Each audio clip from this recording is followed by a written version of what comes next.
Pengalaman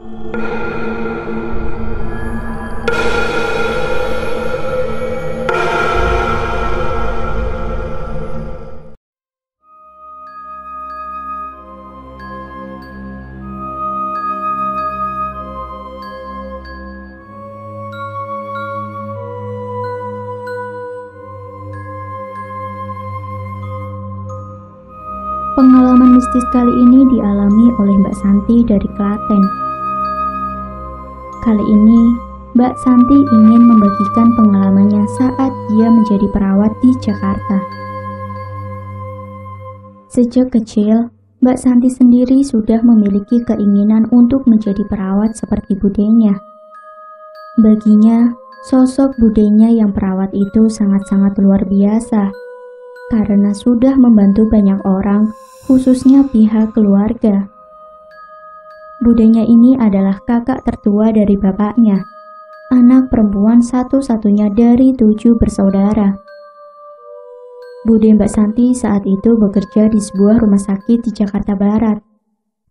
Rumah sakit yang sempat jaya di era 90-an ini pernah menjadi sengketa, dan karena jeleknya sistem manajemen yang kurang bagus, lambat laun rumah sakit ini sekarang jatuh bangkrut. Belum lagi, banyaknya pesaing rumah sakit lain yang jauh lebih bergengsi dan masih baru. Sebenarnya, rumah sakitnya sampai sekarang masih beroperasi, tapi bangunannya sudah nampak tua dan tidak terawat. Terlihat seperti bangunan rumah sakit Belanda yang memiliki lorong panjang dan jarak antar satu ruangan ke ruangan lainnya yang agak berjauhan. Bukan seperti rumah sakit sekarang yang tersusun dalam satu gedung. Sebelum masuk ke ceritanya, aku akan kasih tahu dulu kalau dalam cerita ini Mbak Santi ingin membagikan kisah yang random. Intinya, semua pengalaman horor ini terjadi selama dia di asrama dan tempat kerjanya. Pengalaman-pengalaman ini juga bukan hanya dialami oleh dia seorang, tapi juga sama penghuni asrama yang lain ataupun teman-temannya. Setelah lulus sekolah, Mbak Santi minta untuk melanjutkan ke jenjang perkuliahan, dan dia minta untuk kuliah di Jakarta. Semua prosesnya Mbak Santi dibantu oleh budenya yang kebetulan waktu itu pernah menjadi kepala perawat di rumah sakit tersebut dan kenal dengan semua dosennya. Mbak Santi pun akhirnya bisa masuk ke Akper. Meski begitu, dia tetap mengikuti seleksi. Entah hanya sebatas formalitas mata, atau memang dia lulus dalam semua tesnya. Entahlah, yang penting dia lulus dan diterima untuk kuliah di sana. Lalu berangkatlah Mbak Santi ke Jakarta. Karena Mbak Santi ini tipe orang yang suka sekali bolang, jadi orang tuanya pun mengizinkan Mbak Santi untuk berangkat sendiri menggunakan transportasi umum. Dia ditemani oleh 2 saudaranya berangkat menggunakan bis jurusan Klaten Jakarta, lalu turun di Kebun Nanas. Tapi dari situ masih harus naik angkutan lagi jurusan ke BSD, 1 jam dari Kebun Nanas, dan akhirnya mereka bertiga sampai dengan selamat. Sayangnya, kedua saudara Mbak Santi hanya betah 3 hari di rumah budenya, karena memang budenya dikenal sangat disiplin. Bahkan, dari bangun tidur sampai tidur lagi, ada jadwalnya. Cerita berlanjut ke momen Mbak Santi yang akan memasuki dunia perkuliahan. Setelah menyiapkan segala keperluan ospek, Mbak Santi langsung diantar menuju asrama yang akan menjadi tempat tinggalnya, karena jarak dari rumah Bude Mbak Santi dan kampusnya itu cukup jauh, sekitar 2 jam perjalanan. Pertama kali Mbak Santi melihat asrama itu, kesan pertama yang ia dapat adalah horor. Seperti bangunan Belanda yang tidak terurus, cat-catnya banyak yang mengelupas, sampai warnanya menjadi pucat. Dan ada beberapa lumut di dinding asrama. Kapasitas bangsal lantai 4 dan 3 berbeda dengan kapasitas di lantai 2. Untuk lantai 3 dan 4 digunakan untuk mahasiswa baru. Kondisi bangsal di lantai 3 dan 4 ini terdiri dari 3 bangsal, Setiap bangsalnya akan diisi 10 tempat tidur tersusun. Jadi, setiap bangsal mampu menampung 20 orang. Letak kamar mandi terpisah, begitu pula dengan toilet yang juga terpisah dari kamar mandi. Kebetulan, angkatan Mbak Santi saat itu hanya berjumlah 23 orang. Jadi angkatannya hanya menempati bangsal yang ada di lantai 3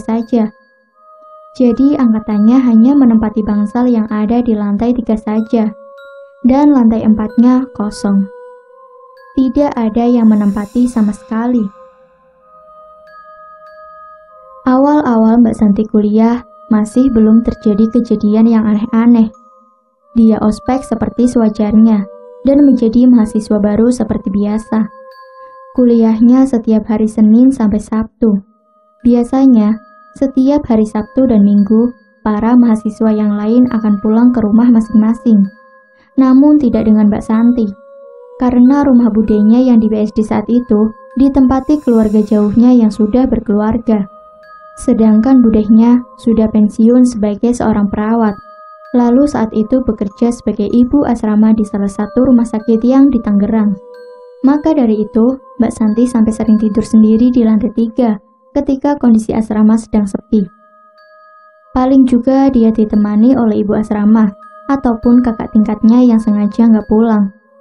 Entah yang ada janji atau sekedar main di hari Minggunya. Mbak Santi juga pernah pas malam minggu gitu tidur bareng-bareng sama ibu asrama dan kakak tingkatnya. Kalau asrama sepi, ya dia terpaksa beraniin tidur sendiri. Sekedar informasi, suasana setiap malam di asrama Mbak Santi ini sangat mencekam, apalagi pas kondisi asrama sedang sepi.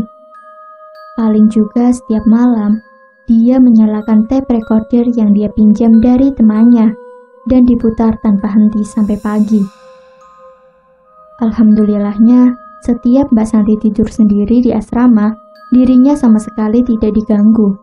Justru, gangguan yang dialami itu ketika kondisi teman-temannya sudah balik dan asrama mulai ramai. Saat itu, ada salah satu teman dari Mbak Santi yang memiliki kemampuan bisa menerawang. Panggil saja Mbak Yuni. Waktu itu mereka sedang teleponan dan Mbak Yuni itu bilang kalau ada sosok kuntilanak yang nongkrong di atas pohon mangga depan balkon kamar yang ditempati oleh Mbak Santi dan kawan-kawan. Sosok ini posisinya sedang melihat ke arah Mbak Santi dan kawan-kawan. Padahal Mbak Santi ataupun teman-temannya yang lain tidak pernah menceritakan kalau ada pohon di depan balkon kepada Mbak Yuni. Seketika semua orang yang ada di bangsal tersebut menjadi merinding dan langsung menutup pintu yang menuju arah balkon. Cerita berlanjut ketika Mbak Santi sudah naik di tingkat kedua. Mbak Santi langsung pindah ke kamar lantai 2 karena memang lantai 3 dan 4 hanya dikhususkan untuk mahasiswa baru saja. Saat dia sudah pindah ke lantai 2, ada kasus kesurupan yang menimpa adik kelasnya. Kebetulan, anak yang kesurupan ini bisa dibilang peka dengan sesuatu yang tak kasat mata. Singkat cerita, biasalah anak asrama selalu suka main ke kamar sesama penghuni asrama. Ketika itu, anak yang kesurupan ini sebut saja Dina. Saat itu, Dina hendak kembali ke kamarnya karena sudah malam. Pas sedang melewati lorong untuk menuju kamarnya, dia melihat ada seorang yang sedang menyetrika baju. Menurut Dina, sosok ini terlihat seperti manusia. Akan tetapi dia sempat menyapa, tapi sosok ini hanya diam saja. Dina kembali meneruskan langkahnya untuk ke kamar. Pas dia sudah masuk kamar dan hendak naik ke kasurnya, Dina tiba-tiba nangis sesenggukan sambil ditutupi selimutnya. Teman sekamarnya waktu itu bingung dengan kondisi Dina. Ditanya, tapi respon yang diberikan Dina itu aneh, dan temannya merasa itu bukan Dina, melainkan ada sosok lain yang mengambil alih tubuhnya. Ya, Dina kesurupan. Bukan hanya sampai di situ. Ada satu anak lagi yang sekamar dengan Dina yang juga mengalami kesurupan. Jadi, di malam itu ada 2 orang yang kesurupan di dalam satu bangsal. Semua jadi ricuh dan saling berlarian meninggalkan kamar dan mengungsi ke kamar lainnya. Bersamaan dengan itu, masih ada beberapa orang yang berusaha memegangi dua orang yang sedang kesurupan ini. Orang-orang yang mengungsi di kamar lain karena ketakutan ini sedang mengaji, berusaha membantu pengusiran arwah yang ada di tubuh dua anak yang sedang kesurupan. Tak lama, datanglah orang dari pihak rumah sakit. Barulah mereka yang lari karena ketakutan itu mulai berani mendekat ke arah kamar yang berisi Dina dan satu temannya itu. Ya, hanya sebatas melihat apa yang sebenarnya terjadi. Ketika seseorang bertanya dengan sosok yang merasuki ini, ia menjawab bahwa sosok yang pertama adalah sosok penunggu yang ada di asrama ini, di mana sosok ini merasa sangat terganggu dengan perbuatan anak-anak yang ada di asrama. Entah itu dari perbuatan mereka, cara pakaian mereka, tutur kata ataupun perbuatan mereka, dan mereka yang melalaikan ibadahnya. Sosok ini berkeinginan agar semua kamar yang ada di asrama tersebut sering dipakai untuk beribadah. Sedangkan sosok satunya lagi adalah sosok mendiang budeh dari anak yang kesurupan tersebut. Sosok ini berkata bahwa dia ingin senantiasa melindungi keponakannya dan menjaganya agar tetap selalu aman. Lalu kedua sosok ini minta kalau di lantai 4 harus diadakan pengajian. Tujuannya untuk membersihkan apa yang ada di sana. Karena mereka sadar kita tidak boleh serta-merta menuruti keinginan dari mereka, tapi tetap diadakan pengajian 2 minggu sekali. Untuk lokasinya, di ruang tamu dan dihadiri oleh semua orang yang ada di asrama. Kata teman Mbak Santi yang peka, bahwa setiap diadakan pengajian, selalu saja ada yang ikut nimbrung. Mungkin itu arwah-arwah orang yang meninggal di rumah sakit dan minta didoakan. Setelah kejadian kesurupan tersebut, banyak mahasiswi yang keluar dari asrama dan memilih untuk pulang pergi dari rumah ke kampus. Kalian masih ingat dengan sosok anak yang dirasuki budenya? Ternyata memang benar ada kasus yang sudah lama banget terjadi di sana. Jadi, dulu ada seorang suster yang mau berangkat kerja, tapi di tengah perjalanan, dia meninggal tertabrak truk sampai mukanya hancur. Dari situ banyak banget yang diganggu oleh sosok arwah seorang suster dengan muka rata. Dan anak yang kerasukan tersebut adalah keponakannya. Anak ini memang sering banget menunjuk ke arah sebuah kamar di lantai 4. Dan memang benar, kamar itu adalah kamar bekas mendiang budehnya. Jadi, budehnya pernah menjadi bagian di asrama itu. Bahkan sebelum kejadian dia yang kesurupan, anak ini selalu terlihat bengong sendiri. Lebih tepatnya, terlihat seperti orang yang depresi. Entah apa masalahnya, Mbak Santi sendiri sudah lupa karena sudah cukup lama juga kejadiannya. Selain itu, ada juga kejadian di lantai 2, dan kebetulan Mbak Santi sendiri yang mengalaminya. Waktu itu hari Minggu, seperti biasanya, dia tidur sendiri di asrama karena teman-temannya pada pulang. Dia bangun dan hendak sholat subuh. Setelah sholat, dia tidur kembali.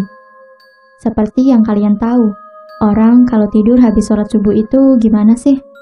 Rasanya itu kayak tidur ayam gitu. Nah, waktu itu Mbak Santi sadar banget kalau kakinya seperti digoyang-goyangkan oleh seseorang. Lalu ada suara kaki yang mengiringi gerakan tersebut. Dan sosok itu berkata, "Bangun! Bangun!" Sampai kasurnya juga ikut bergoyang. Ketika Mbak Santi membuka matanya, di situ dia melihat bahwa di ruangan tidak ada siapa-siapa selain dirinya. Karena kejadian itu, Mbak Santi tidak jadi melanjutkan tidurnya. Lalu duduk di atas kasurnya dan sambil menelepon kekasihnya untuk menemaninya melewati suasana subuh yang mencekam hingga terbitnya matahari. Barulah Mbak Santi merasa tenang. Siangnya Mbak Santi mencoba bertanya kepada ibu asrama, "Ibu pernah nggak saat tidur tiba-tiba ada yang kayak bangunin gitu?" "Santi pernah dibangunin juga ya?" Jawab ibu asrama sambil tersenyum menoleh ke arahnya. Seakan ibu asrama memberi kode bahwa beliau juga pernah mengalami hal yang serupa. Dan beliau seperti sudah biasa. Lalu beliau bercerita. Yang bangunin itu penunggu kamar UKS di lantai 1. Penghuninya bentuknya gendut, seperti orang idiot dengan lidahnya yang menjulur. Dia memang suka iseng. Mbak Santi yang mendengar itu cuma bisa terkejut dan melongo. Kejadian hari itu pun terlewati begitu saja seperti biasanya. Ada juga kejadian temannya Mbak Santi yang baru pulang dari kampus. Ketika dia masuk di bangsal asrama dan mengucapkan salam, "Assalamualaikum." Tiba-tiba ada yang menjawab dari dalam kamar, "Waalaikumsalam." Di pikiran teman Mbak Santi waktu itu, mungkin ada teman lain yang kebetulan sudah ada di dalam kamar terlebih dahulu. Namun, ketika dia membuka pintu, dia melihat tidak ada satu orang pun yang berada di dalam kamar. Sampai dia mencari di dalam kamar mandi, dan hasilnya tetap sama, bahwa di kamar itu sama sekali tidak ada orang. Lalu, suara tadi suara siapa? Seketika dia langsung lari keluar meninggalkan kamarnya. Oh iya, sekedar informasi, kalau kamar mandi di lantai 2 letaknya ada di dalam kamar mandi masing-masing ya. Oke, kita lanjut ke ceritanya. Kejadian berikutnya yang dialami Mbak Santi masih sama, yaitu di hari Minggu. Seperti biasa, dia rebahan di atas kasurnya, sedangkan di situ ada ibu asrama yang mencuci di kamar mandi. Tiba-tiba ada suara yang muncul memanggil namanya. "Santi, Santi." Suara sosok perempuan di siang bolong. Padahal di asrama itu hanya ada dirinya dan ibu asrama. Karena Mbak Santi penasaran dengan suara itu, Mbak Santi langsung mencari sumber suara itu sampai keluar. Tapi nggak ada siapa-siapa. Saat dia naik ke lantai 2, dia berpikir nggak mungkin kalau suara itu dari lantai 3 ataupun lantai 4. Karena di sana sepi dan nggak ada orang sama sekali. Makanya dia tidak ada inisiatif untuk mencari sumber suara itu ke atas. Waktu dia balik ke dalam kamar, ibu asrama ini bertanya, "Ada yang manggil Santi ya tadi?" Mbak Santi yang mendengar itu lega. Berarti itu bukan halu-haluan dia semata, karena ibu asrama juga mendengar suara tersebut. "Iya bu, tadi ada yang manggil-manggil aku, tapi pas waktu aku cari kok nggak ada orang sama sekali ya," jawab Mbak Santi dengan penuh keheranan. Ibu asrama lalu menjawab dengan entengnya, "Mungkin mau ajakin Santi main kali." Seketika Mbak Santi terkejut dan langsung balik masuk ke kamarnya kembali. Selain itu, Mbak Santi juga bilang, "Sebenarnya nggak semenakutkan itu kok kalau kita sudah terbiasa berhubungan dengan mereka atau mengalami hal-hal seperti itu dalam jangka waktu yang lama, pasti rasanya seperti sudah biasa." Sampai akhirnya, Mbak Santi lulus dan semuanya masih dalam batas aman-aman saja. Sempat terdengar kabar bahwa asramanya yang dulu pernah dia tempati mau dirobohkan. Tapi sistem belajar mengajar di kampusnya masih berjalan sampai sekarang. Sesudah lulus kuliah, Mbak Santi langsung melanjutkan bekerja bareng budenya di Tangerang. Dia masuk asrama lagi dan kebetulan ibu asramanya adalah budenya sendiri. Asrama keduanya kali ini juga tidak lepas dari sesuatu yang aneh. Keanehan-keanehan itu masih terjadi di asrama keduanya ini. Tepatnya saat dia libur dan pulang kampung, Mbak Santi ini mendengar kabar bahwa di asrama seperti terjadi sebuah teror sosok tak kasat mata. Banyak sekali penghuni asrama keduanya ini yang merasa diganggu oleh sesuatu. Dan anehnya, yang mengalami gangguan hanya di lantai atas. Jadi, asrama keduanya ini ada 4 lantai. Dan lantai yang paling atas itu dijadikan untuk area mencuci dan menjemur. Semua anak di asrama kalau mau mencuci harus naik ke lantai 4. Karena mereka semua memakai seragam, jadi sering banget ada anak yang mencuci seragamnya untuk dipakai besok. Bahkan, di malam hari pun masih ada yang mencuci baju. Mereka nggak sendirian, pasti ada anak-anak lain yang mau cuci baju di waktu yang bersamaan. Meski begitu, Belum tentu mereka semua saling mengenal nama satu sama lain, tapi familiar dengan wajah-wajah orang yang sering mencuci di atas. Kebetulan, malam itu ada anak yang sedang mencuci di atas. Terus dia melihat ada orang. Tapi wajahnya asing bagi dia, karena dia tidak pernah melihat orang ini mencuci sebelum-sebelumnya. Lalu dia bertanya nama orang ini sambil sekalian berkenalan. Waktu ditanya, orang ini menjawab kalau namanya Santi. Lah, anak yang mengajak kenalan ini percaya-percaya saja. Setelah selesai mencuci, dia turun ke bawah dan bercerita ke teman-temannya yang lain kalau dia habis mencuci barang Santi. Temannya yang mendengar itu kaget dan sedikit kebingungan. Akhirnya temannya anak ini bertanya, "Santi siapa?" Soalnya di asrama ini yang namanya Santi cuma ponakannya ibu asrama dan dia sedang pulang kampung. Dari situlah seasrama menjadi heboh. Pas Mbak Santi balik lagi ke asrama, semua orang pada cerita ke dia kalau ada sosok yang memakai namanya. Ada satu cerita terakhir, masih tentang teror yang dialami Mbak Santi. Tapi terornya ini terjadi ketika sedang bekerja. Jadi ceritanya, Mbak Santi kebetulan sedang mendapat shift malam. Dia tidak bekerja sendiri, melainkan dengan dua rekan kerjanya yang lain. Mereka bertiga menjaga bangsal di lantai paling atas. Wajar ya say, namanya juga manusia, biasa pasti punya rasa kantuk. Malam itu, Mbak Santi dan teman-temannya berjaga seperti biasa. Tapi saat malam datang, mereka bertiga mulai mengantuk. Karena pekerjaan mereka bertiga sudah selesai, mereka mulai tidur di kursi masing-masing yang ada di nurse station. Dengan posisi duduk di kursi dan kepala tiduran di meja. Tapi mereka bertiga tidurnya itu tidur ayam gitu loh, bukan yang plus-plus banget. Tiba-tiba ada suara bapak-bapak yang bilang, "Bangun, bangun, bangun." Mbak Santi yang mendengar itu langsung terbangun dan dilihatnya ternyata sudah pukul 4 pagi. Dia menoleh ke kanan dan ke kiri, ternyata nggak ada siapa-siapa. Yang mendengar suara itu juga bukan hanya dirinya, melainkan kedua temannya juga ikut terbangun karena mendengar suara itu. Kalaupun itu suara Pak Satpam yang suka ngontrol, pasti akan terdengar suara lift yang terbuka dan tertutup kembali. Akan tetapi sama sekali tidak ada suara lift. Selain itu, kalau mau masuk ke bangsal, juga harus membuka pintu. Dan itu juga pasti kedengaran suaranya.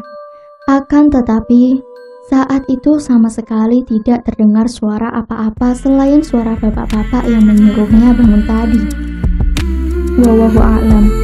Percaya nggak percaya, namanya juga rumah sakit. Pasti ada aja cerita horornya.